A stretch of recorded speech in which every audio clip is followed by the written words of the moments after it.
refuge prayer.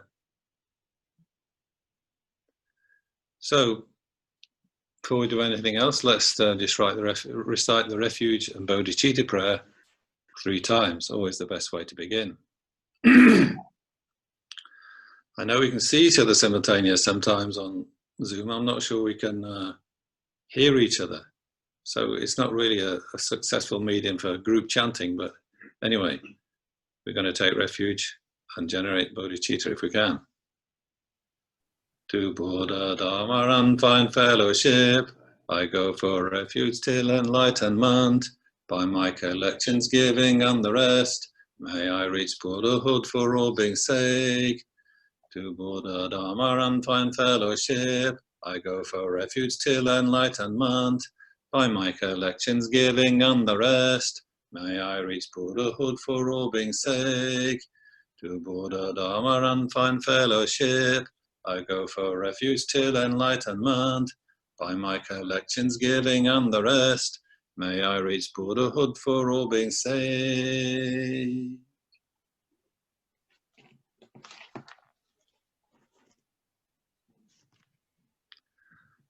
So I hope that tunes us in a bit.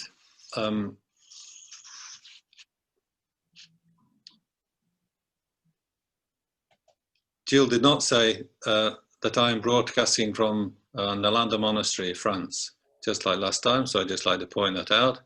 So I'm very grateful for you all turning up and for the help of people making this possible. So I'm also grateful for, being able to use the facilities of Nalanda Monastery to get in touch with you all. So our theme is Introduction to the Lam Rim tradition. Simple introduction. And as you've been advised, I hope, questions later on when we had an hour's talk or so. So it's not so much about let's do the meditations of the Lam Rim, let's do the teachings of the Lam Rim, but sort of an introduction to the Lam Rim, a sort of, what's the context for the Lam Rim? Where does the Lam Rim come from? It's more like that kind of question. If you're going to study the Lam Rim, what's it all about? And it's a good topic to be studying here because, of course, the Lam Rim Buddhist Centre, Wales. So why is it called the Lam Rim Centre? So central Tibetan Buddhist practice, very foundational, very central, very sort of, a universal practice in the sense that, people who are doing the simplest type of practice, really, they should be trying to do something along the lines of Lam Rim. And those people who are doing very sophisticated high practices of, very advanced practices, they will still be doing the Lam Rim. They'll still be including the Lam Rim in their practices. So it's sort of universal in the sense that everybody should do it if they can. And who gave that name, Lam Rim Buddhist Centre, to the Welsh Centre? I don't know. I was intrigued to think about that, but I didn't have time to ask anybody. Could have been Geshe Damche himself, of course, but there's a tradition of asking high lamas or more advanced people to give a name to your centre. So it could have been given by the Dalai Lama or Rizal Rinpoche, who's the spiritual head of the centre. So it'd be interesting to know. Anyway, it's a very suitable name. So as a way into the Lam Rim, I'm just going to chant a few verses, and this is from Tsongkhapa's condensed Lam Rim. Could you show it on the screen, Jason, please? Song of the Stages of the Path, condensed meaning of the stages of the path. Also, it's sometimes called Lam Rim Chungwa, the small Lam Rim. So Tsongkhapa he sort of defines what the Lam Rim tradition is with his great works.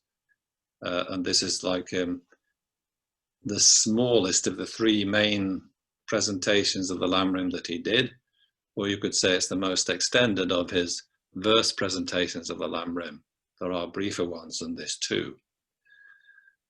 So these are going to be my words of introduction, my lead into my subject, so I won't say any more. We won't be able to hear each other chanting, but at least you'll be able to hear me chanting, I hope. And so you can get an idea of what tune we can use. if we want to chant these things ourselves.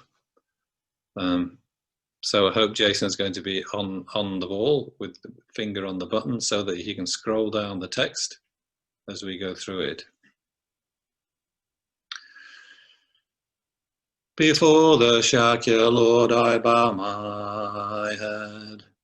Your form from host of perfect virtues born. Your speech fulfills the hopes of boundless beings.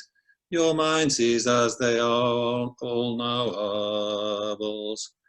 Mater and Manju Ghosh I bow to you. Our peerless teachers, foremost spiritual sons. The task of all the conqueror's deeds assumed. You emanate in Plato countless realms. At Nagarjuna Sanga's feet I bow. Earth's ornaments renowned throughout 3 worlds. You show just as it is the intention of the mother of the conqueror's heart to sound. Atisha, homage treasurer who holds the fallen flawless pith instructions for the path of the profound view and vast deeds, passed down well by the 2 great charioteers. I bow to you, my teachers, with respect. I sing all endless scriptures moved by love. With skillful deeds you show the fortunate the best approach which leads to liberty. Of all us learned ones crown ornaments, their fame a banner shining forth for beings, from Nagarjuna Sangha down in line. This graded path to Buddhahood has passed. It yields all creatures' wishes without fail, a prized instruction like a powerful king, collecting myriad streams of splendid texts, an ocean too of glorious eloquence. No, all his speech is contradiction-free. All scriptures see as personal advice. The intention of the conqueror find with ease, safe from the chasm of the great mistake. So who with sense will not be captured by the 3 beings graded path supreme advice, adhered to by the many fortunate, the learned ones of India and Tibet, for certain to explain or hear but once this essence brief of scriptures all accrues, vast benefit of teaching listening to true Dharma, contemplate its meaning then. Correct and strong reliance in thought and deed upon a spiritual guide who shows the path, know is the root cause well propitious for all excellence of this and future lives. The life may be the cost, delight him with the offering of doing what he says. I too, a yogi, practiced in this way. You too, who yearn for freedom, do the same. Okay, thanks. We'll stop there now, Jason. No more. That's enough. So that's the condensed Lam Rim by Tsongkhapa, just the introductory verses and one of the verses of the main body of the text, just so you can hear how it goes and hear that powerful refrain that comes at the end of every verse. You know, I too, a yogi, practiced in this way. You too, who yearn for freedom, do the same. I think when you realize just how advanced and what a brilliant knowledge Tsongkhapa had and all his amazing achievements, then that refrain does become very powerful. So that will be sent to you by email if you're participating in this evening show. So you'll get the whole text. There's another 2 or 3 pages going through all the different meditations of the Lam Rim. So please enjoy those. But I just wanted to pick some bits out of the introduction tonight. Just that was my purpose, not to go through the whole thing. I don't think we'll have time to go through the whole of the introduction either. But I'm going to pick up on a few verses to start with. So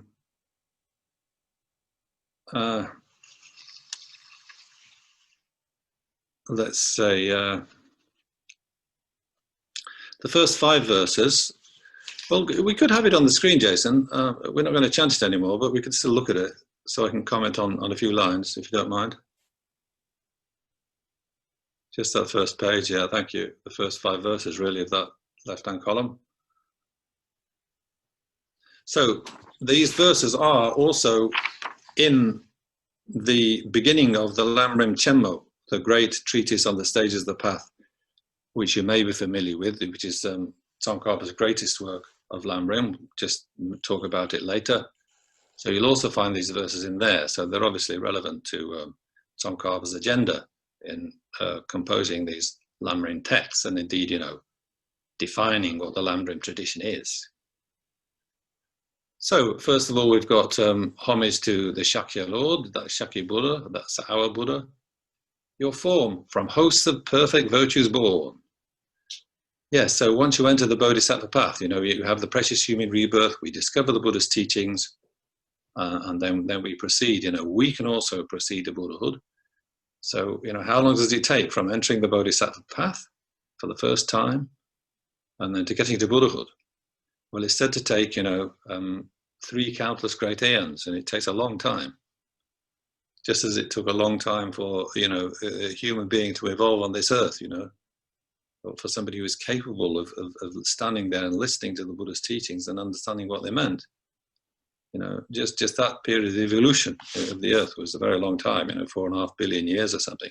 Just so they say, not talking about physical evolution of different species on earth, but, evolution of your mental continuum to reach the level of Buddhahood also takes a very long time, 3 countless great eons, however many millions of years that is, I don't know.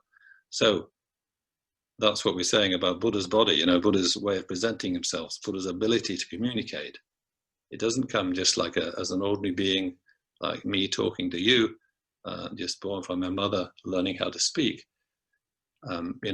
Millions of lifetimes or countless great numbers of lifetimes of collecting merit, doing good deeds, doing the Bodhisattva deeds.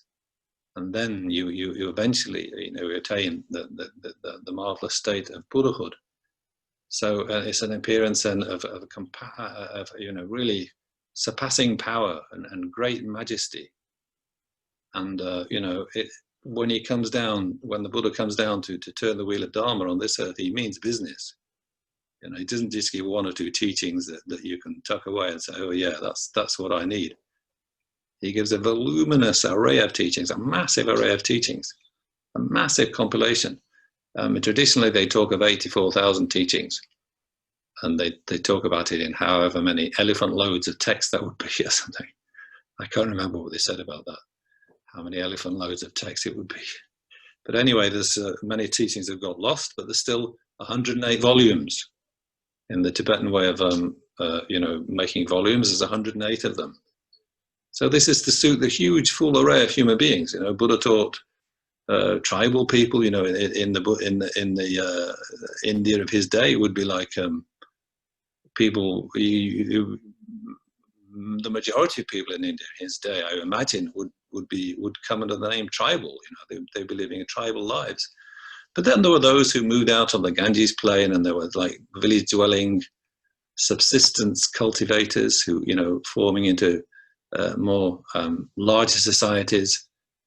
But those very poor people living just in the basic simple villages dotted across the fertile Ganges plain, he taught all those people crisscross the Ganges plain on foot. But he also taught, kings and queens and the ministers of kings and queens. So he taught the whole range of society, and the rich merchants who were beginning to trade, sort of bringing wealth to the society, so fit enough to sustain a sophisticated educational system in which Buddhism could come to be studied.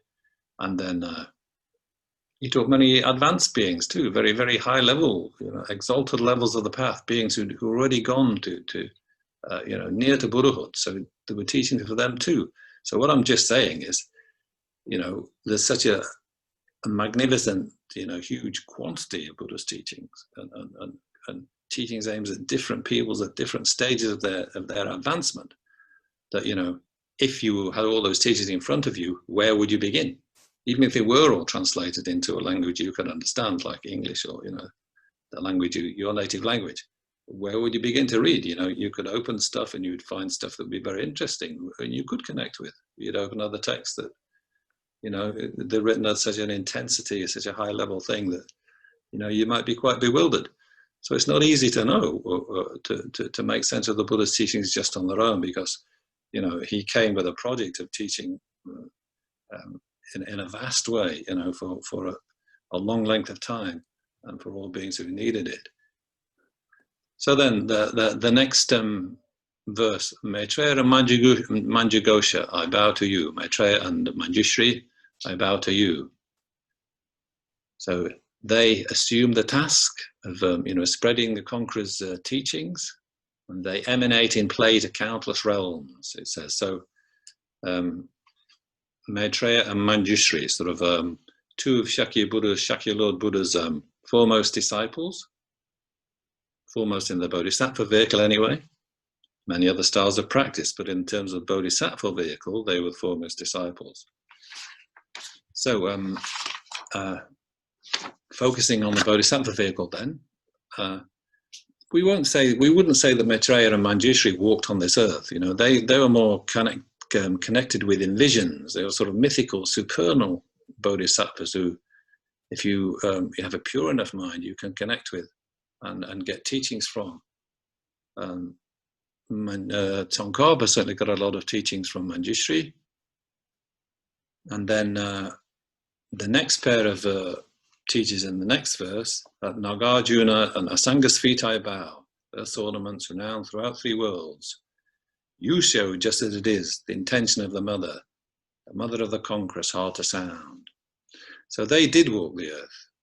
Nagarjuna and Asanga, they definitely are, historical figures in Buddhist history in India. And Asanga, you see, he had many visions of Maitreya. So a lot of the texts that he prepared were, a visionary kind of sort of text that he received from Maitreya. So he certainly had visions of Maitreya. So, they specialized in explaining the meaning of the Mother of the Conquerors. The last line, the Mother of the Conquerors there, that is the Perfection of Wisdom Sutras. The Mother of the Conquerors is a sort of a praise name, or, a special name for a certain body of the Buddha's teachings from out of the 108 volumes. There's sort of 16 volumes or so, which are called Perfection of Wisdom teachings, Perfection of Wisdom Sutras. So these were taken as being, extremely important in, the kind of tradition of the Buddhism that went up into Tibet. So His Holiness calls that the Nalanda tradition. So they were studied at the monastery of Nalanda in ancient India. And Asanga and Nalanda, Asanga and Nagarjuna, they specialized in explaining those teachings especially, not just only those teachings, but it gets narrowed down a bit. It gets a little bit more towards the point of where the ordinary person can understand what's going on. Although it has to be said, Nagarjuna's teachings on wisdom, he concentrated on the wisdom side, and Asanga's teachings on the paths, the levels, the progress that a bodhisattva makes from one level to another to reach Buddhahood. Those are not easy texts. So Buddha's teachings are kind of, vast, diffuse, and written at some sort of high level of intensity that sometimes it's very difficult to know what's going on. Not always, some texts are very accessible, but this huge volume of teaching, you see, And then Nagarjuna and Asanga, they're writing these very condensed, kind of highly sort of tight and highly kind of terse verses. So Nagarjuna's verses on wisdom, they're quite difficult to crack. And then the teachings that a teacher received, that Asanga received from Maitreya, they're also kind of these beautiful Sanskrit verses, which are very recitable. You know, and for those who know Sanskrit, then something they can memorize and really kind of sort of absorb themselves into the spirit of a great tradition. But when it comes to saying what the meaning is, then they need a lot of unfolding. They need a lot of sort of explanation. So these are key texts for the Buddhism that flourished in Tibet, the Bodhisattva vehicle, the Mahayana teachings. Key texts, but quite difficult for even scholars to understand what they mean. Never mind the ordinary person who's just trying to do a kind of a Dharma practice at kind of our level sort of thing, without a massive full-time Buddhist education as a monk or something. How do we connect? So you can see that we need some help, right? So yes, Nagarjuna and Asanga, they did a lot of sorting out. They had a lot of arrangement. They penetrated to the meanings that Buddha wanted to be known, and worked things out. But still, their texts remain difficult of access to the ordinary person. So then, after them, after them, sort of Nagarjuna was born 150 years after, in the Common Era. Asanga maybe a couple of hundred years after him. So let's move on now to Atisha. So he's 982 to 1054 BC, after the Common Era. So it is about 1,000 years after Christ. So yes, he's one of these Indian classic masters, and he studied not at Nalanda, but in another monastery called Vikramashila. Have you got a picture of that, Jason?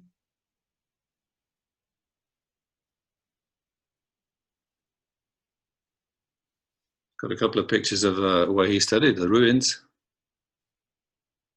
So some of you who've been to Bulgaria, you might have visited the great monastery of Nalanda. So that's not so far to go from Bulgaria. This is a bit further away. It's a bit further towards Bangladesh. It's still in Bihar, the same state as Bodh Gaya, where Buddha became enlightened, the same Indian state. And it was part of the same kingdom, when these monasteries were founded. So they're both, Nalanda and Vikramashila, were very much connected. But it's a bit further away, a bit to the east, quite near the River Ganges itself. So this is Indian Buddhism of this sort of monastic kind, flourishing in about 1,000 years at the Common Era. Can we see the next picture, Jason? Just another view of the same monastery.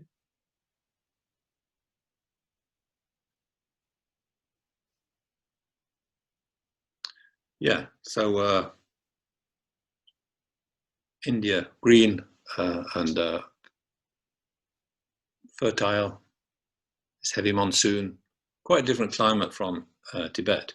But at this time, you see, the Tibetans were getting interested in Buddhism. So by the year 1000, Buddhism had already reached Tibet, maybe a couple of hundred years before this, but it had been suppressed. There'd been anti-Buddhist kings got on the throne, and they suppressed Buddhism in favor of older styles of practice, and power struggles, and a disintegration of sort of the social law and order. So Buddhism had a kind of suffered some setbacks, and it spread to Tibet, and it was still there, still surviving. People very keen, but corruption and crept into the practices. People sometimes didn't know what they were really supposed to be doing. And one king in the west of Tibet, who wasn't a king of the whole of Tibet, he was very keen that this connection with India should be renewed. So he made great efforts to get some Indian master to come to his kingdom to present Buddhism to his people, and so they could all learn what they're supposed to know and do things properly. instead of just not being quite sure. And it's a very interesting story how this king persuaded Atisha to go to Tibet. A long way. Terribly long journey. But it was kind of worse for the Tibetans coming to India, because the Tibetans came to India in groups, like to go to one of these monasteries to invite Atisha back to Tibet with a bag of gold or something. But they simply all got sick and died. They had these kind of bowel problems and malaria, whatever it is, but so difficult for the Tibetans to cope with. So it was a story of kind of quite some hardship, which becomes one of the myths of how Buddhism reaches Tibet. It's quite a moving story, really, when it's told, as the Tibetans like to tell it. But eventually, anyway, not to make too much of a story of it, Atisha did go to Tibet. He did get there. He got permission from his abbot, who was very reluctant to let him go, because he was one of their top scholars, of course, top teachers. So it wasn't easy to get permission to go, and it took a sort of a year to get to Tibet. Such a long way through Nepal and everything. Anyway, he eventually gets there, and he takes this mature Buddhism. Buddhism has been practiced for over 1,000 years, 1,500 years, a chance to develop fully in India, and he's reached some sort of kind of high point. I mean, I'm talking about Sanskrit Buddhism, yeah. I mean, there's Pali Buddhism. This is another kind of Buddhism, so that's had a different flourishing. So I'm not really including that in my thoughts. That went to different countries. Sanskrit Buddhism, the Bodhisattva vehicle type of Buddhism, had already gone to China, because that goes around the Silk Road to China. But now it was being coming back to Tibet, and Atisha proved to be a brilliant teacher, and he turned out to be a very much very notable, very much loved teacher. So he sort of managed to teach the Buddhism that the Tibetans needed, and the Tibetans are very grateful to him. So the king, by the time he arrived there, was called Jajab. So there's a king of Ngari, of Western Tibet, and Atisha was only allowed to go for 3 years, though. So after 3 years up, he was supposed to go back to India. So he set off, but they got as far as Nepal, but there was some war going on. War was raging, so it was very dangerous to go any further. So he turned back, and he ended up spending the rest of his life in Tibet. So he spent about 17 years in Tibet altogether teaching. So instead of him personally going back to Vikramashila, he sent this text. All the things they'd been teaching for those first 3 years, he condensed them into a short text, which he called the Lamp for the Path to Enlightenment. And so he sent that text to his monastery in his place, and according to the story, the monastery was very pleased to receive the text, such a masterpiece and so forth. Anyway, so this is the text which kind of, sort of initiates the Lam Rim tradition. And Tsongkhapa speaks very, very highly of Atisha, you see, as being this precious teacher who came to India and taught the teachings that, he was able to connect with and develop with his own Lam Rim composition. So he calls the Lamp for the Path, which is, he calls that the original Lam Rim text, and bows down and, really admires Atisha intensely. So it's what is the Lam Rim text doing then? What is it achieving? So the Lam Rim is just stages of the path, right? I mean, stages of the path. So what it's doing, a text like Atisha's, he's, according to the Dalai Lama, Atisha extracts the essence of Buddha's 84,000 teachings and orders them into a clear step-like arrangement that makes it easier for any individual practitioner to understand and practice the Dharma. So that was the beauty of Atisha's text. So it's taught, it's a very popular text to taught even to this day. And as Dalai Lama continues, the primary goal of these teachings is to discipline and transform the mind. Lam Rim texts have their source in the sutras and other teachings of the Buddha himself, But their special virtue is that they convey the thought of Buddha in a format that is easy to apply and practice. So I said, if you look at the Buddha's teachings, just the direct teaching of the Buddha, you might find, you spend a long time searching for what you're looking for and for something you can understand.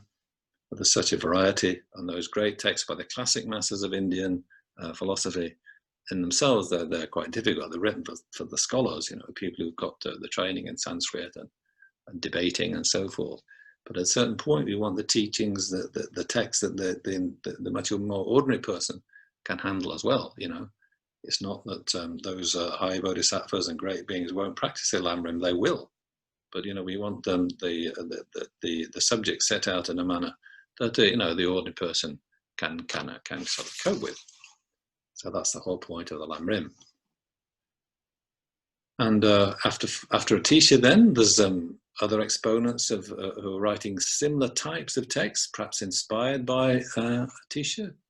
There is in the Kagyu tradition, there's Gampopa.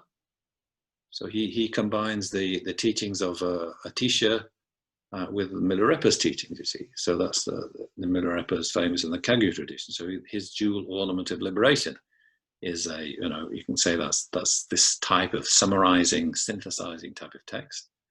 And then the Sakya Pandita. So he's from the Sakya tradition, obviously, and his text clarifying the sage's intent. So he was trying to do that synthesizing work for the people in his tradition.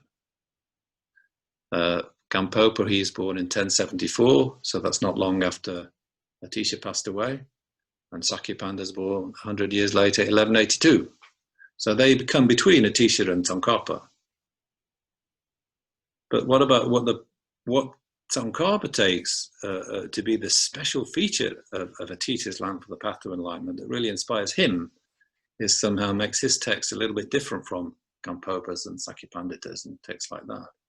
So Tsongkhapa is 1357 to 1419.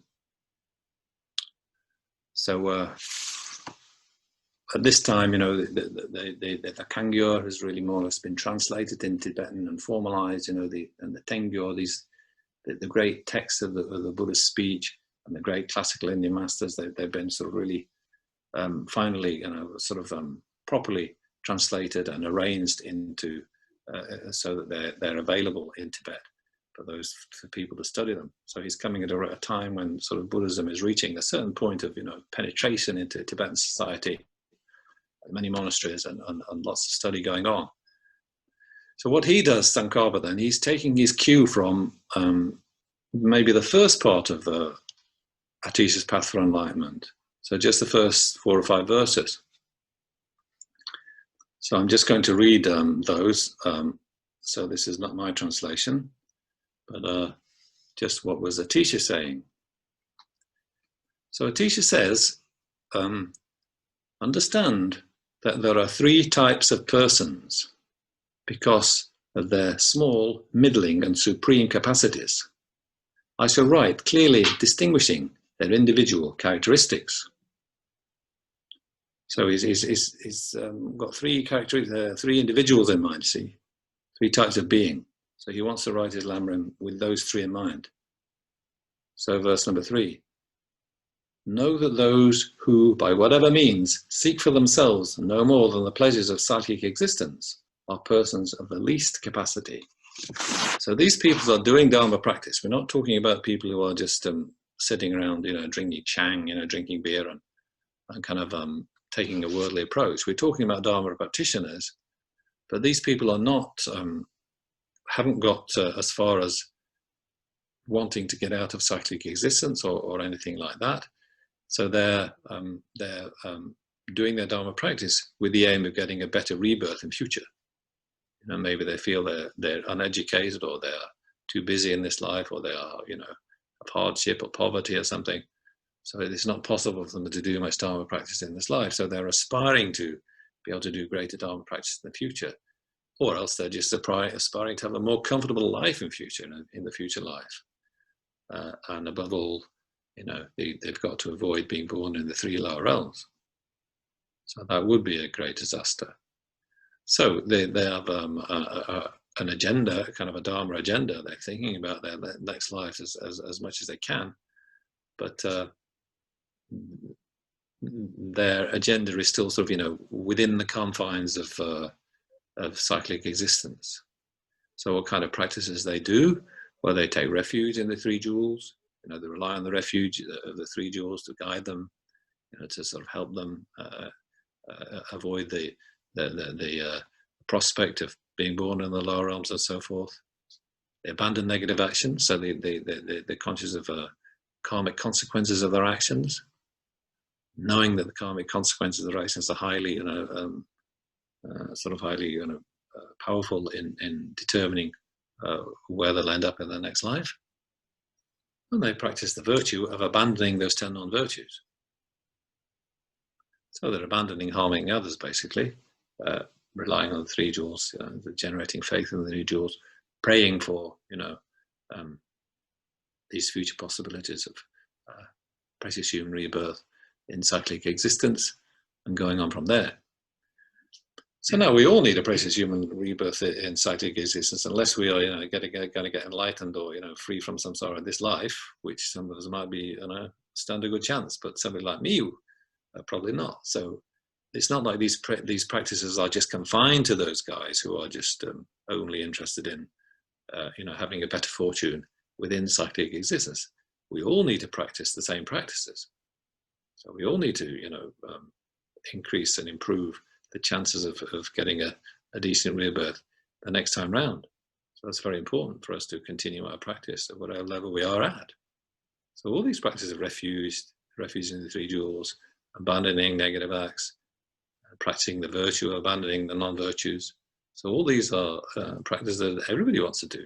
Everybody needs to do, even if they are, aimed at the highest goal of enlightenment. They're still the same practices. Don't get the idea then that these practices for the smaller being aren't practices for the middling being, the supreme beings as well. They are, but it's just for the small being. They're his or her main practices, and that they don't raise their eyes to see beyond. That there's a place beyond cyclic existence that they could get to. So those are the small beings. So number 4, these are the middling beings. Then those who seek peace for themselves alone, turning away from the pleasures of the world, avoiding destructive actions, are said to be of middling capacity. So these are the people who they're not just thinking of how they can escape the bad side of cyclic existence and somehow avoiding those low rebirths and finding a sort of a useful or a comfortable niche in cyclic existence in the next round of rebirth. No, these people have decided that they've seen through the pleasures of the world. They've seen through that even the best of births in cyclic existence is not fulfilling in the long term. As long as we're doomed, to take on, go through the round of birth, aging, death, again and again. So how are we going to have peace? How are we going to have happiness? How are we going to have freedom if we just, caught up in that cycle and never doing anything about it? So they're going, for individual liberation. They're going for the peace for themselves alone. So they're saying they're studying the Buddhist teachings. They're studying the truth of suffering, the cause of suffering, and they come to realize that even the temporary pleasures of cyclic existence are suffering in a way, in the sense that they're just transient and cannot be depended upon, and that even a person in a good situation in cyclic existence, some disaster can come upon them at any time, and it does eventually. So they're sort of seeing a bit more clearly, the nature of cyclic existence being in suffering, and then, but they also see that there is a way out. They find in the Buddhist teachings, the inspiration that this isn't a state that we have to be in. Like we're not sort of chronically sort of addicted to suffering so badly that we can't extricate ourselves. And then the method lies within our own hands. So it depends upon us developing wisdom. Yes, we refrain from negative actions. that we're talking about here. Yes, we do those actions of controlling our impulsive behavior, but then we get further into it, see, so where are these impulsive negative actions coming from? They're coming from deluded states of mind, afflicted states of mind, you know, sort of unbalanced states of mind. So where are they coming from? So then they're coming from, ultimately from self-grasping. So, you know, it's something to be sort of investigate. Is there an antidote to the self-grasping? Yes, there is. That's the wisdom and selflessness that the Buddha taught. So they say yes, right. So right, that's my my aim in life then, to practice this path. I get to, you know, freedom from cyclic existence. I don't have to be born anymore. You know, sort of a kind of withdrawing into that state of peace and freedom. So that's the person of the middle capacity, you see. So then verse number 5 of Atisha's Lamp of the Path. Those who through their personal suffering truly want to end completely all the suffering of others are the persons of supreme capacity. Yeah, so these people now, the great people, or the supreme type of beings, it's not so much about my suffering, it's not so much about me who's got all my hang-ups to get rid of, but what about, you know, aiming to free all beings from suffering? If I can do it, if I can get out of suffering, then presumably all beings can. So just having my own personal freedom, that's not so much, is it? You know, if I have my own personal freedom, but everybody else is left behind just to, you know, get on with you know, sort of being thrown about by the waves of cyclic existence and kind of, you know, battered by the sort of the problems and the hassles they have, and I've got some sort of, you know, understanding of what the path is and how to bring an end to that cycle of suffering, but I don't share it with the others. I just go off to my own personal peace. So that's not enough. You know, that's not so clever. That's not so admirable. A great achievement. Yeah, let's not knock it. Let's not criticize. Of course, it's a fantastic achievement to be able to, you know, find your way out of cyclic existence. But you know, the person of supreme capacity says, I don't want to go that way. I want to be here, and any realization that I achieve, or any, you know, state of kind of understanding, or, you know, state of you know, power or prosperity that I achieve, that I want to share it with others, so that they can also, you know, take this path, so we can all get to freedom. And the most useful person who can really deliver people out of their suffering, of course, is the Buddha. Somebody who's got you know, the complete knowledge and complete passion and complete you know, sort of energy, sort of that they're able to work with people exactly how they need it. So, you know, that's what I'm aiming for. I'm aiming for Buddhahood for the sake of all sentient beings. So that's verse number 6 then. For those excellent beings who desire supreme enlightenment, I shall explain the perfect methods taught by the spiritual teachers. Yeah, so that's the three types of beings, you see.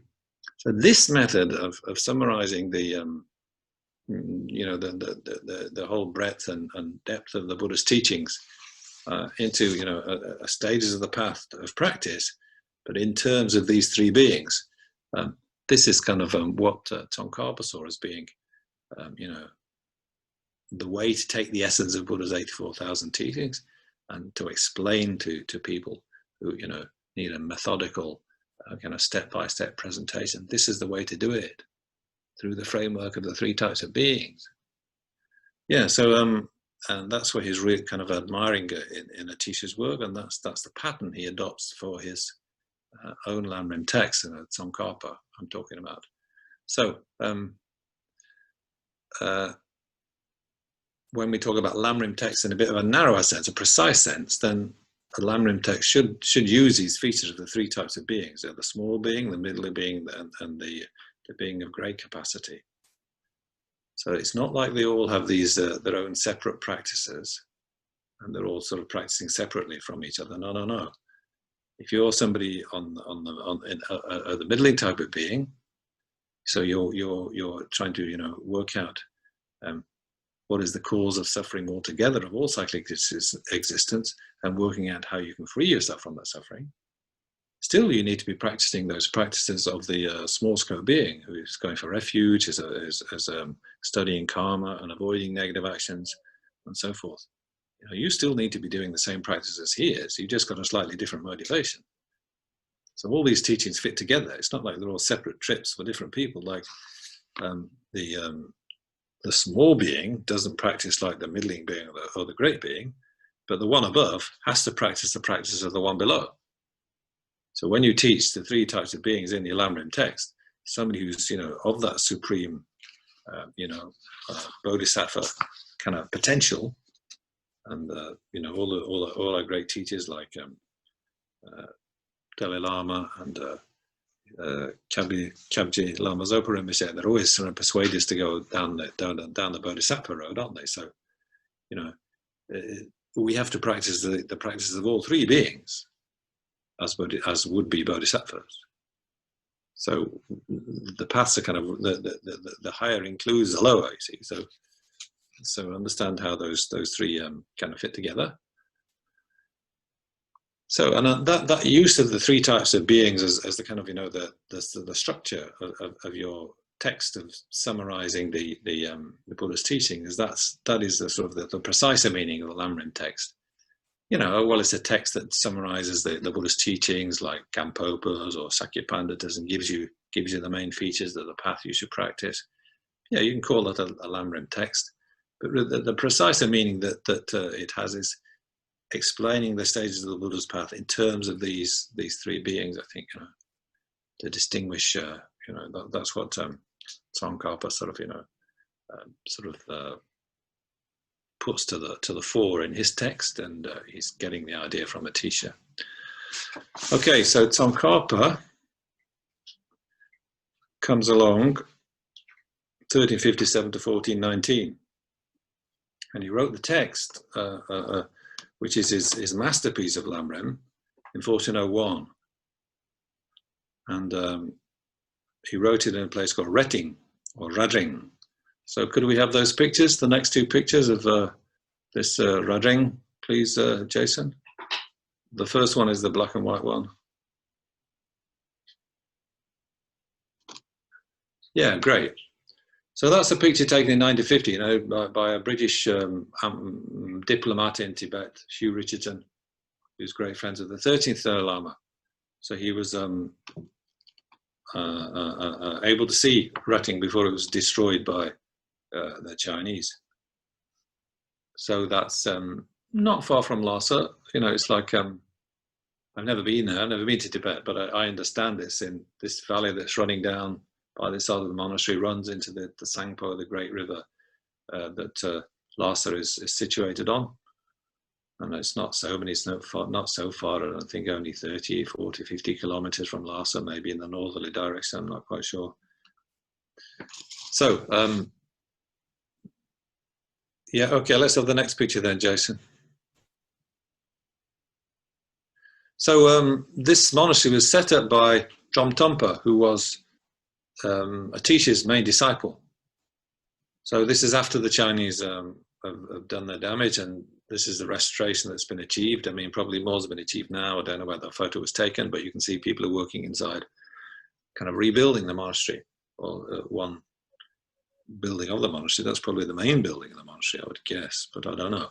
Anyway, so set up by Dromtonpa, who was like Atisha's direct spiritual son, direct disciple, and kind of sort of, this is the origin of what they call the Kadam tradition, which later became, you know, or sort of transformed into the Galupa tradition, which more familiar with today. And so Tsongkhapa, this is where he wrote his great treatise on the stages of the path. I don't know where he wrote the verses that I was quoting from in the beginning, but this is his main Lam Rim text, and his most popular work was written here, this place.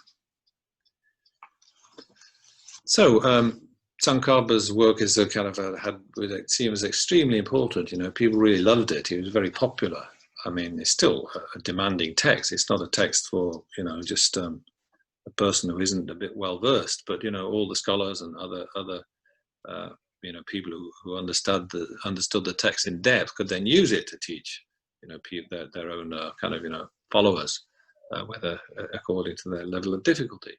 It's very comprehensive, you know, 3 volumes in English, and it's kind of a masterpiece. It sort of inaugurates this new genre, this new distinctive style or category of writing, which is the Lam Rim text. You know, so it had many imitations, and people found this way of, you know, setting things out supremely helpful. So they're very popular, and lots of commentaries on it. You know, lots of kind of sort of love of this great text. So a masterpiece of Buddhist literature, really, and a masterpiece of world literature, actually. I mean, you know, a text that takes you from the sort of confusion, or, you know, the self-centeredness and the limitation of you're only looking at your happiness in this one lifetime, you know, just sort of, you know, going along with that sort of narrow outlook. It takes you from there to, you know, the fully evolved wisdom, the fully evolved sort of joy, the fully evolved passion, and the fully evolved, you know, engagement with in the welfare of others, which is complete Buddhahood, you know. So it goes going beyond the limitations of time and space, really. You know, we're localized in our own, you know, little niche in time and space. We can only see, you know, a short distance around us. But Buddhahood seems to be, you know, completely beyond those limitations. So Buddha, once you're a Buddha for all time. Yeah? You're not running on this sort of, you know, carbon-based fuel that we run on, but you're running on the clean fuel of love, as I said before. So, and it's all in only 22 easy steps.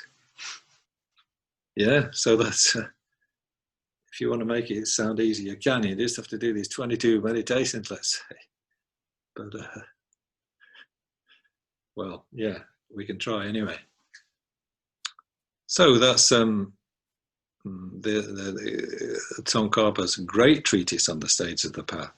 And it will be taught here in the Nalanda Monastery beginning January 2021 next year, over 2 years. So book your place. You know, you can go through the whole text if you come to Nalanda Monastery or follow those teachings. Yeah. So just got a couple of minutes left before I stop.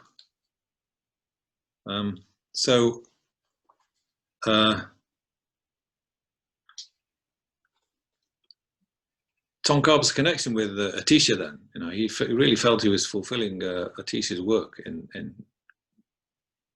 kind of writing his Lam Rim texts and teaching them. They said that even when he was a child, he had visions of Atisha.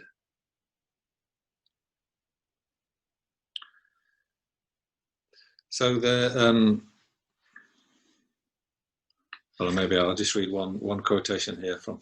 This is the biography of Tsongkhapa by Thupten Jinpa, which has recently come out in sort of commemorating the 600th anniversary of Tsongkhapa's enlightenment, or whatever it was, just recently. So this is Tsongkhapa getting down to composing his Lam Rim text. So he's in this Retting monastery, which we've just seen, but I think he's up in some hermitage caves or something above the monastery. And his companion is this person called Lochen Kapchok Pelsang, who was a great master also at the same time. So they were together. And just read a couple of paragraphs now. During their long retreat at Retting, also called Retting, Lochen taught middle way philosophy to the monks, while Tsongkhapa gave extensive instructions on Lam Rim. In the course of conducting this teaching on Atisha's instruction, Tsongkhapa spent several days in intensive prayer in front of the famed statue of Atisha, believed to have been sculpted by Dromtempa himself as his master's portrait. At some point during these prayer sessions, Tsongkhapa had visions of the entire lineage of teachers, going all the way back to the original source, the Buddha, and all the way up to his own teacher, the Lodrak mystic, Drubchen Nampa Gyaltsen. Eventually, the three Kadan brothers, Potawa, Sharawa, and Puchungwa, dissolved in the master Atisha, who placed his right hand on Tsongkhapa's head and made the following statement: "Work extensively for the Dharma, and I will support you in your quest for enlightenment and service to sentient beings." Tsongkhapa took this vision as an important indication of his role in disseminating Atisha's teaching and legacy, especially his Lam Rim instructions. While all of this was happening, because of the extensive teachings Tsongkhapa had given on Atisha's instructions on the stages of the path, many people independently requested Tsongkhapa to compose a text that would present his teachings on the topic.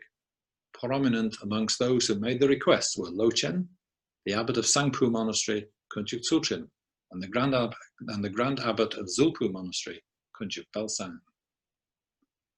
So that's the context, the occasion when Tsongkhapa, in his tremendously busy life, composing many texts and many meditations and retreats to huge amounts of teaching. So this is the moment at which he decided to compose this particular text. So that was in the autumn of 1401, when Tsongkhapa was 44 years old, and he finished it the following year. And Tsongkhapa says, yes, very quickly. At Tsongkhapa's request, the statue of Atisha made by Dromtonpa was brought into his room. Every morning, Tsongkhapa would pray in front of this image and then proceed with his writing. So he really had this strong connection with Atisha. So that's the defining, text of the Lam Rim tradition. Tsongkhapa also wrote a middling length Lam Rim, which might be a bit more accessible for those, the less of these quotations from the Indian masters that Tsongkhapa liked to back up every point he made with. So that's studied in the basic program of the FPMT. So that's people who've got FPMT background or had connection with that text.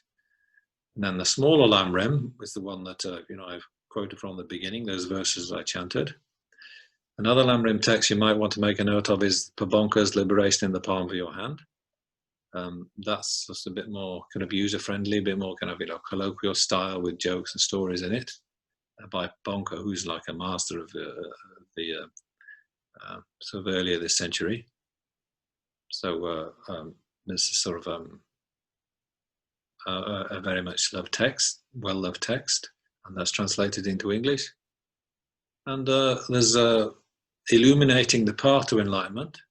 Now that's by His Holiness, prepared by Thubten Jinpa from His Holiness's oral teachings.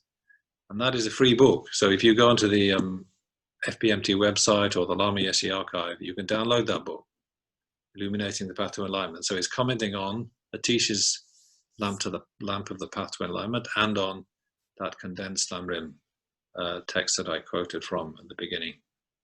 So that's free book by His Holiness directly on this subject. Yeah, so as I said, I'll stop talking over now. So if anybody's got any questions, it'd be great to hear them right now. If anyone wants to ask a question, just feel free to turn off your mic and just start asking a question. I'll turn on your video so I can see you, I suppose. Yeah. Hi, Geshe. I've got a question. That voice sounds familiar, but I can't see you. It's Tim. Tim, yeah. Hi. In the Lam Rim Chenmo at the start, Lama Tsongkhapa goes to a large section on Guru devotion. How relevant is that to Westerners who are not necessarily familiar with Tantric teachings when they first come into the Dharma? And should that be, is it more appropriate for them to study that later on than right at the beginning of the Lam Rim? Yeah, I've got a list of 22 meditations. I said, it's all possible in 22 easy steps. So I can show that. I was keeping it on hand just in case there weren't any questions. But Jason can show it, can he? Okay. I wasn't going to go through them all, but you can see on that list I put relying on a spiritual guide at the end. Right. It wasn't my choice. I found that that list somewhere else, and I just could have stolen it, sort of thing. But I would also do the same, I think, for beginners. That relying on spiritual guide is, it's enormously important. Tsongkhapa places great emphasis on it. Of course, he must be doing it. He's putting it first in his text. But it shouldn't be the first for people who are more or less beginners and people who are Westerners who aren't used to this sort of style of practice. It has great meaning if you find the right guru, of course, and if you mistakenly rely on a guru who isn't sort of, hasn't got all the good qualities a guru should have, then you can be in quite a mix-up. And there's cases in the West of that happening, and it's very confusing, to say the least, for disciples when they're relying on a guru who hasn't, doesn't sort of quite come up to their expectations, and they've been a bit, deceived by sort of his abusive behavior or something.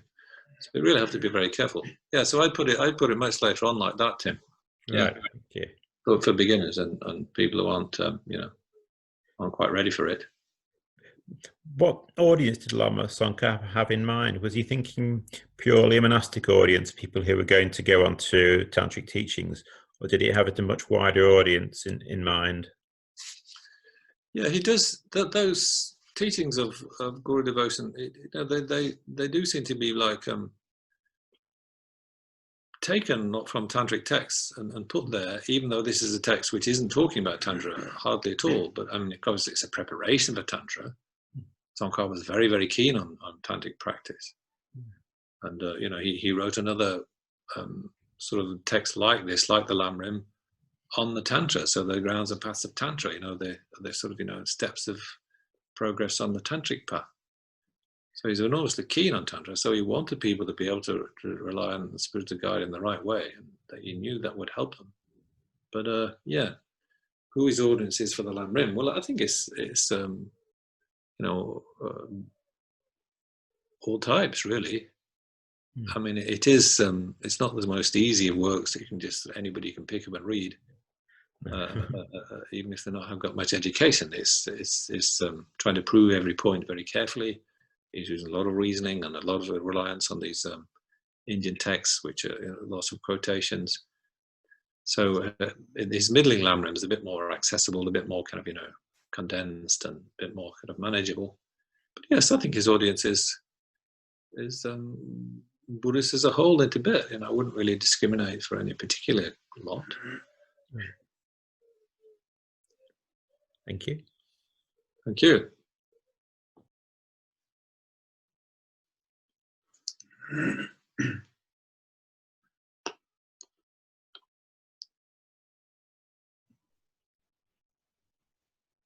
think David is trying to say a question. David Dunleave. David from Leeds. David No. Midgley, maybe. No. Not sure it's coming through, but if anyone else wants to just ask a question, then feel free. Have you got any written questions, huh? Well, I've got one about, so the Lam Rim is those set of meditations that we've seen in that order, in the list that was just brought up. But I also know that Tsongkhapa summarized them in 3 essences, if you like. Could you say a little bit about those? Yeah, well, okay, okay, right. Yeah, on the on one of the little advertisements I made for this course, maybe not the one that most of the people who are watching here saw, but I said, His Holiness narrows it down to 2. There's 2 main things that the Lam Rim's teaching. But more often there's a mention of 3 main things. So those are renunciation and bodhicitta, and then wisdom realizing emptiness. So one of the very shortest of what could be called, Tsongkhapa's Lam Rim text is just called that, isn't it? The three principal aspects of the path. So I think you can call that a Lam Rim text, really, almost. Anyway, it's setting out the stages of the path in an extremely condensed form. It's dispensing with this structure of the three different types of being. It's not talking about three in that kind of way. But yeah, renunciation, that's how I like to think of the Lam Rim myself when I'm meditating. I just go for those three, really. Renunciation and bodhicitta and wisdom realizing emptiness. So renunciation means, you stop being just carried away by your interest in, the daily life that's going around you, and stop hoping for your fulfillment to come from something within this world. You kind of see through the glamour or the superficial promise, and see that underlying that there is just sort of a round of repeated sort of birth, aging, and death, and the things of that we grasp at as pleasurable in cyclic existence, as beautiful and wonderful. We're always grasping at them with a kind of an afflicted mind, and a mind of ignorance, which is failing to see them in the way they exist. So this is taking us onto the ultimate truth side. So what is this self-grasping that gets into so much trouble here? Well, the effect of it is to make things look as if they have their own mode of being, by way of their own power. So when something appears to us beautiful, or something appears to us as horrible in cyclic existence, we're attracted to the beautiful, or kind of offended or irritated by the ugly one, or the unpleasant one. We want to have more of one, and push the other one away with aversion. So we develop these minds of trying to handle the world around us, and developing these kind of afflicted types of attachment, and sort of aversion and anger and so forth. So it isn't helpful at all, but it's coming from not understanding the way things really exist. So the cyclic existence runs on that misunderstanding. You see, it runs on that kind of attachment and kind of clinging, and so it's bound to be faulty. When we're kind of born with that kind of self-grasping, to start with, and just going along with accepting the way it makes things appear to us as if that's the way they really are. Can't see their actual nature of being merely dependent arisings, then everything we do is kind of tinged with kind of mistake, and just perpetuation of cyclic existence. So yeah, you want to get rid of all that. So yeah, the way to deal with this is cut through it by realizing emptiness. So we're trying not to be deceived by the deception of cyclic existence, the confusions, the illusions, and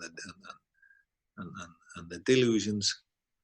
But then, like we said before, like not thinking about just on our own account how we can be rid of this kind of headache, but let's work so that we can all be free. Let's work so that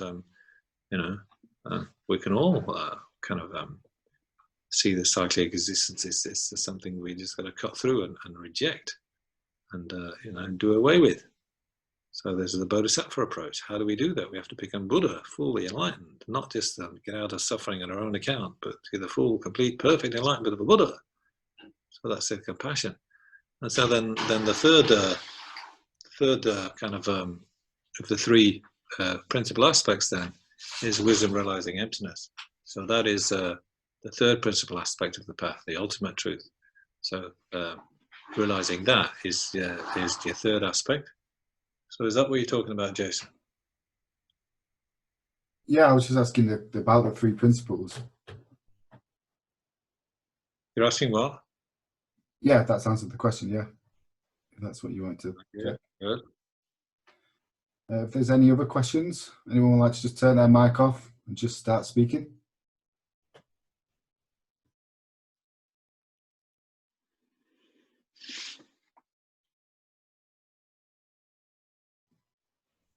So I've got another one here. If there's not another question, and that's about whether the Lam Rim is whether you can practice it if you don't believe in past and future lives, for example. Well, I think there's a practices that Buddhism's got to offer for people who are, you know, not that way inclined, they aren't ready to take on the idea of past and future lives into their, you know, kind of whatever, their way of looking at the world. So Buddhism has got plenty of kind of, you know, kind of approaches of meditation and way of thinking of how to be patient instead of angry, you know, and how to be loving instead of just, you know, full of desire and attachment for your own purpose. Instead of thinking about the happiness of others, just thinking about your own happiness all the time. You know, all these kind of, you know, unskillful approaches that people take to life, and all kind of the stress of the kind of hassles they have and their kind of, you know, responsibilities and so forth. And how do you deal with all these states of mind that are kind of, you know, either painful to have, or they just lead you in the wrong direction and lead you into suffering eventually? Yeah. So there's plenty that Buddhism can offer, and I think you'll find them in some of those things in the Lam Rim text. I mean, the texts aren't written with those kind of people in mind. Say they're written, the minimum kind of the three beings is somebody who's trying to improve their chances in the next existence. Yeah, they're trying to kind of think more about future lives than just the present one. For sure, there's a lot to think about there, which you can apply in daily life. You know, whether you are kind of having these specialist Buddhist understandings or not about past and future lives.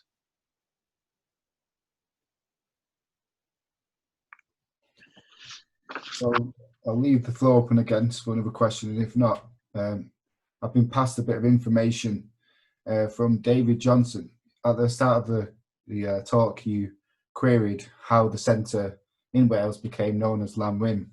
Yes, yes. And he sent me a message, and David Johnson is one of the current trustees of Lam Rim. And said, when Geshe Damcha asked His Holiness the Dalai Lama what he should teach in the West, His Holiness replied, Lam Rim. And so Geshe chose Lam Rim as the name of his centres. That's the memory of David. Yes. Okay. Thank you, David. That explains that, and that's kind of, you know, kind of yeah, that kind of fits very well, doesn't it? Really, His Holiness having the input, but then Geshe Damcha finally choosing the actual name of the centre himself. That's nice. That's good. Can I ask a question? Yeah. So you're talking about the supreme sort of level and the middle level. So but in the middle level of people, they're still working towards enlightenment. Can they actually become enlightened individually, or do you have to do the sort of supreme where you're working for the whole of humanity? Well, I say the difference between the person on the middle level and the person on the supreme level is that the person in the middle level is kind of extracting themselves out of cyclic existence, out of the prison of cyclic existence, whatever we want to call it. And they're doing that on their own account. And that's kind of easier because you're only dealing with one person, yeah? So as soon as you can get out of the place you can, then you do. So you then rest in kind of your individual solitary sort of peaceful meditation on emptiness, and you don't have to arise from it and get thrown back into miserable rebirth and so on. So that's an individual escape. So that's kind of easier, you know. That's kind of, you don't have to deal with one person, you. Whereas the person who's going for on the supreme capacity, they're the person who are trying to get to full enlightenment. So they're not just content with their own escape from cyclic existence. They want to be totally empowered at a level of Buddha, you know. So they've got all that complete wisdom and all that complete compassion. Yeah. So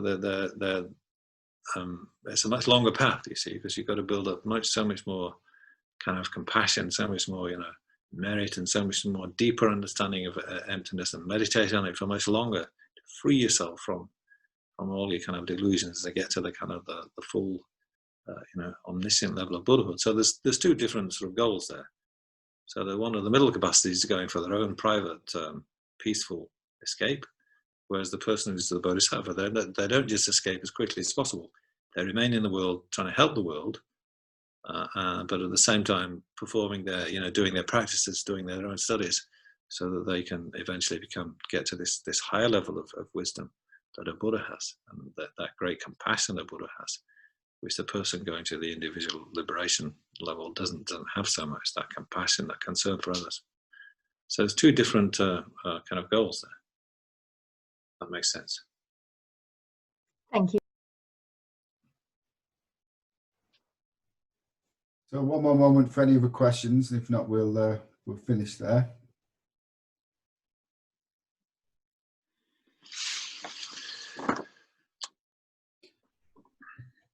Great. Well, I think that might be it then. So maybe we finish with a dedication. A question here. We do. I thought maybe it would be nice. We have this list with 22 meditations to have like one very small meditation so that people know what they could do. The guy here wants to see the 22 the list of 22 again. Can you put that on, Jason? We'll send it to you. We're sending all these documents. He already sent it. You've already got it. Can you put it on the screen? I don't think we've got time for a meditation where you go through all those. No, just one. Maybe just focus on one topic so that people understand how they can do one meditation on one topic. Not really got time. This is 1 or 2 minutes. 1 or 2 minutes. Okay, pick one. What do you want to? What do you want to meditate? Death and impermanence. Death and impermanence. Oh, my favourite. Yeah. So I mean, if you look at the outlines, like the list of things that comes up in the Lam Rim, there's a lot more than 22. But these are like the main, features that if you're doing it every day, like 22 is like a three-week cycle of doing all these. So these are it's fair enough to make a list like this of the key ones. So number 2 is death and impermanence. So Joris here wants to meditate on that one, just by way of example. Well, yeah, so the first meditation of all is to think about, what a fortunate occasion, fortunate occurrence you have, for a fortunate opportunity in being born here at this time, where the Buddhist teachings are alive and well, and, there's all the resources of a kind of very wealthy society around.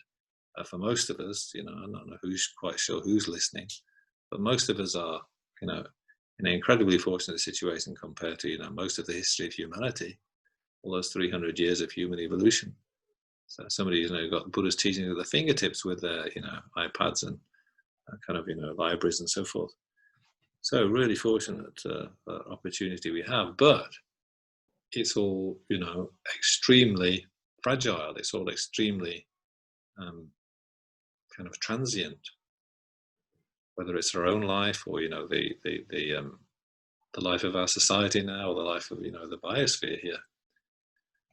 But the traditional meditation, without talking about climate collapse and so forth, is meditating your own personal brevity and the instability of your own personal life.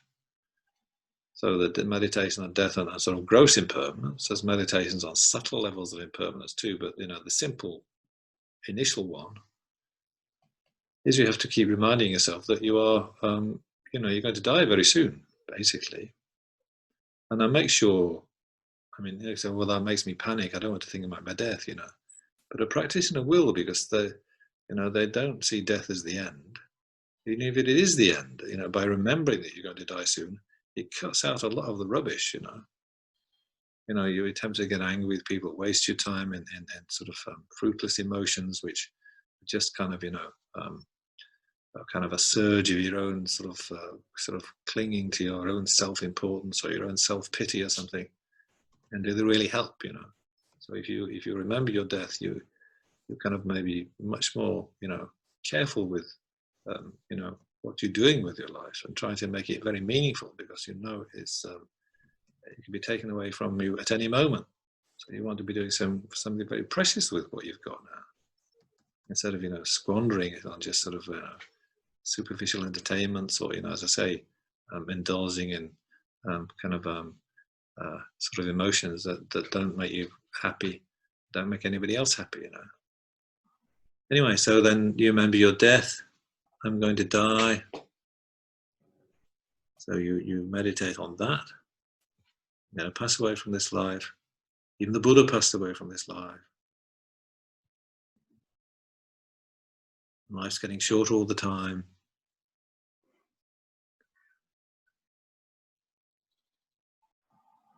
There's very little time in life to do Dharma practice anyway. You know, we have to look after this body, clean it and feed it, and, you know, find sort of footwear and clothing to put on it, protect us from the heat and the cold. There's so many tasks in life that are just everyday tasks that the time we have to spend on the Dharma is so limited.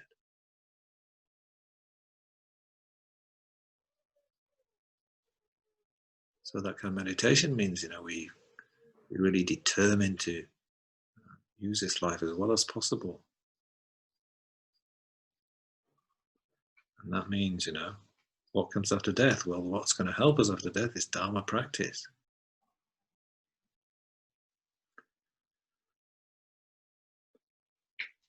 And we remember that, you know, that life is so short.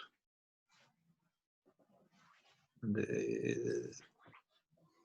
death can come at any time. The number of ways we can die is numerous, you know, numerous. The body is really very, very fragile.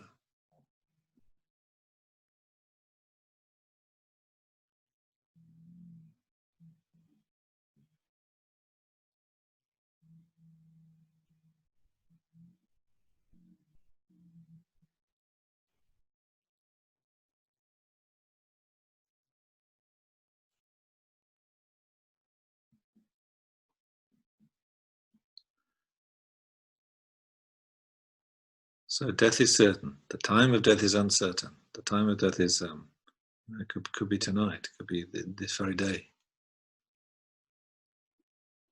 So we must practice the Dharma, we must practice it now. And then the last stage of the meditation, you think about, well, what will really help at the time of death?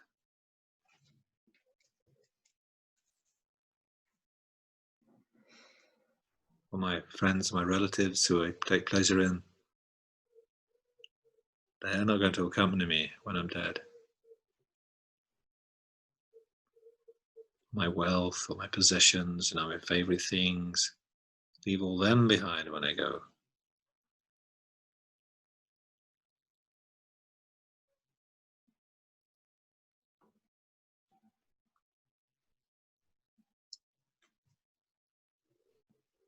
And even this body that we're so attached to, glamorous or not glamorous, you know, it depends how old you are, but still there's some sort of tremendous attachment. Taking pleasure in the sense experiences the body can give you.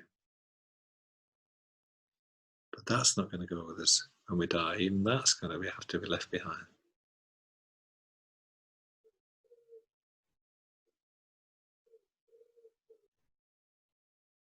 So when we die, it's just our minds with our, you know, karmic kind of accumulations. It's going to go to the next life.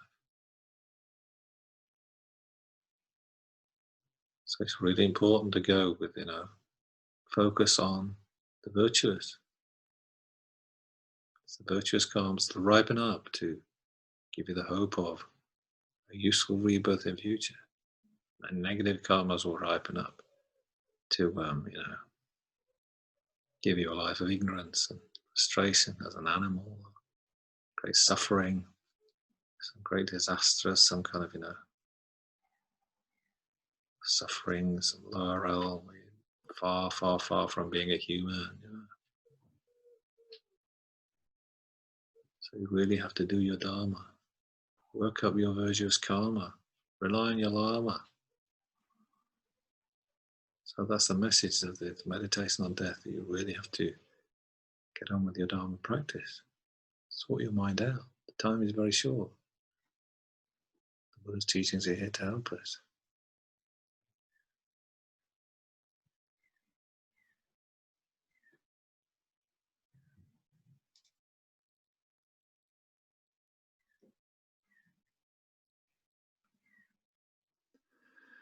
So we have to stop there. do our dedications.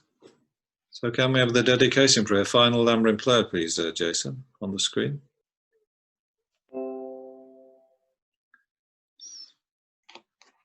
Almost got it. That's it. So there's another one I'm going to chant now. This is also by Tsongkhapa, of course. So this comes at the end of his Lam Rim Chenmo, the great stages of the path. There's a good set of verses where he does his dedication, and this is not all of them, but this is a prayer that's chanted very often at the end of His Holiness's teachings in Dharamsala and so forth. It's a very, very well-known and popular prayer. So I'm going to try and chant it, but the tune's a bit difficult for me sometimes.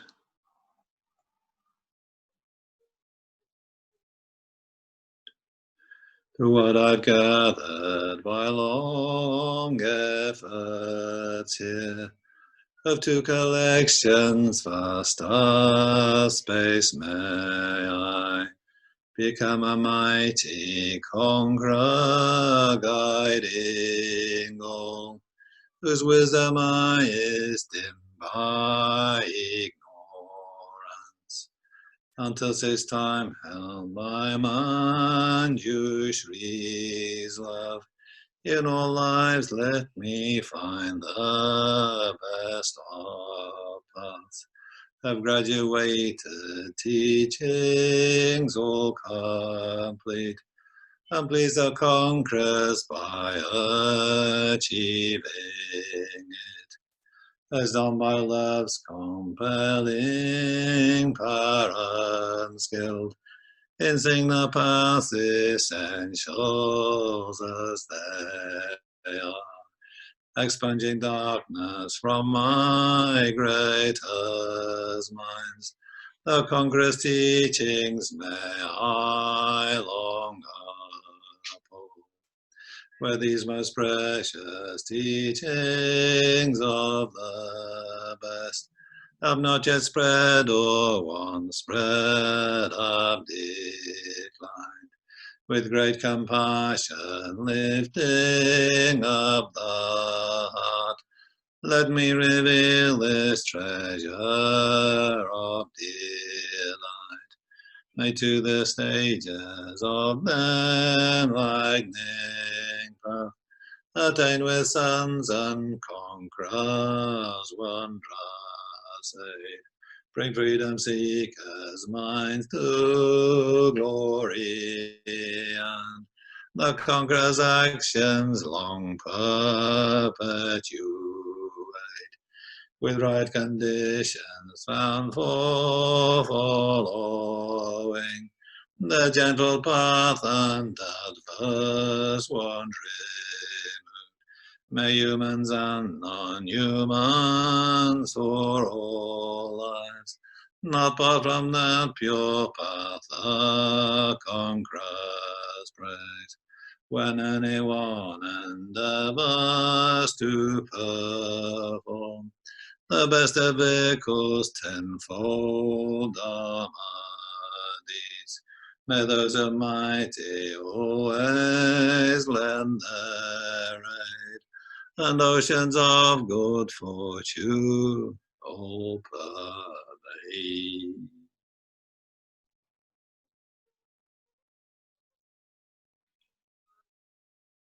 Okay,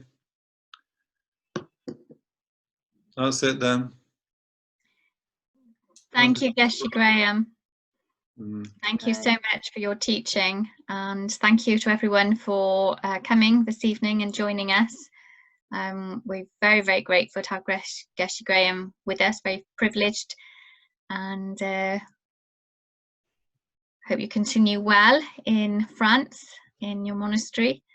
And we look forward to seeing you again on the 20th of September, where Geshe Graham will join us again on behalf of Lam Rim Wales, and will offer a teaching of his choosing, I believe.